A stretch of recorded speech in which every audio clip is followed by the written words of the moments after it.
likes, and that is strength versus cardio. So let's break it down with the pros and cons of both, starting with cardio. So number one pro of cardio is the cardiovascular benefits. You're not going to find greater cardiovascular benefits outside of cardio. This is because you're always putting demand on the heart. Over time, you're going to decrease heart rate and blood pressure. This is all good things for the heart, and you're leading to decreased risk of heart disease in the end, and we love that. Second, the caloric burn. With cardio, you're going to get the greatest caloric burn, meaning you burn the most calories with cardio in the shortest amount of time. Running, jump rope, biking, you're burning calories nonstop. And then another pro to this is that you only have to do this for a short amount of time.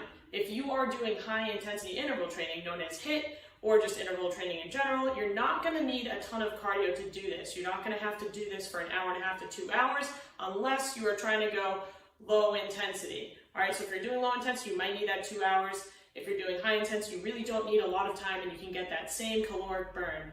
All right, so let's go into the cons of cardio.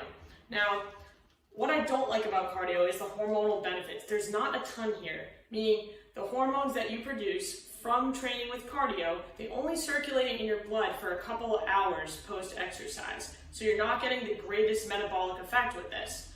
In addition to this, you're not building muscle mass. You're sure, if you go on a run, you might be strengthening your legs here and there, but it's not like strength where you're lifting weights and actually trying to build the muscle fibers. You're not building muscle mass, so you're not going to have as good as a metabolic effect as lifting would.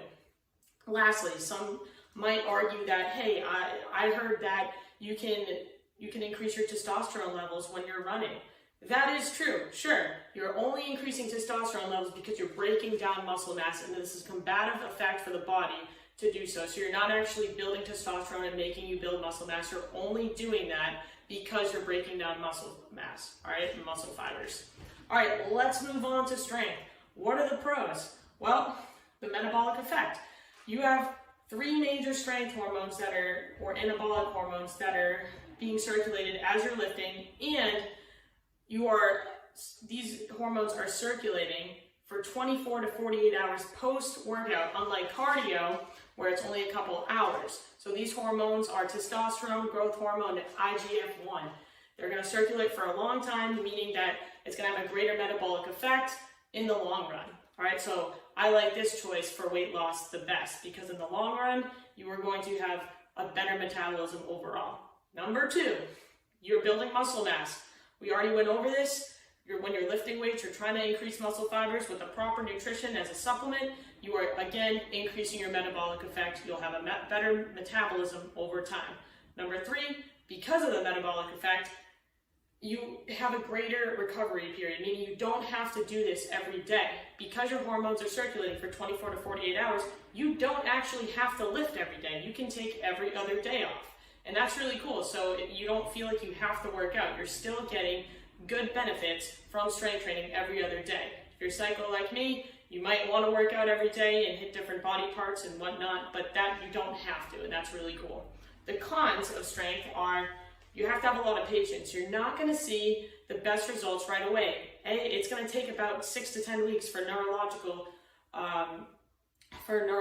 things going on. All right, you have to adapt to that, and it takes a while to get there. So you have to be patient in this process, and you have to be patient for those hormones to actually get to that metabolic effect. So patience is key with strength training. Unlike cardio, you might lose weight fast because you're going into the caloric deficit because of the greater caloric benefit. Number 2, for the cons of strength is the cardiovascular benefit.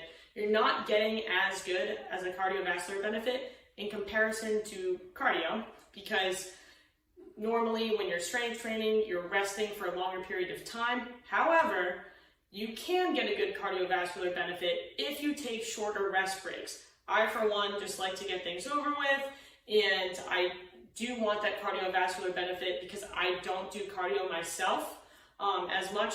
So if you take shorter rest breaks, you might get that better cardiovascular benefit, but it's not going to compare to doing actual cardio. Number 3, injury risk, I think, is higher in strength training because it requires a lot more proper form and technique, and it's really easy to mess this up. So, in my opinion, you have to be a little more careful. Not that you can't injure yourself with cardio, because you definitely can. So on comparing the two, you guys can make your own call on which one you like best. There's a lot of runners out there that really like the runner's high and whatnot. That's okay. I'm not saying one is better than the other. Everyone has their own opinions. I personally like strength for the long-term benefits and the overall metabolic effect. If you guys have any questions, please reach out. Remember to follow us on Fit to a T Official on Instagram. See you next time.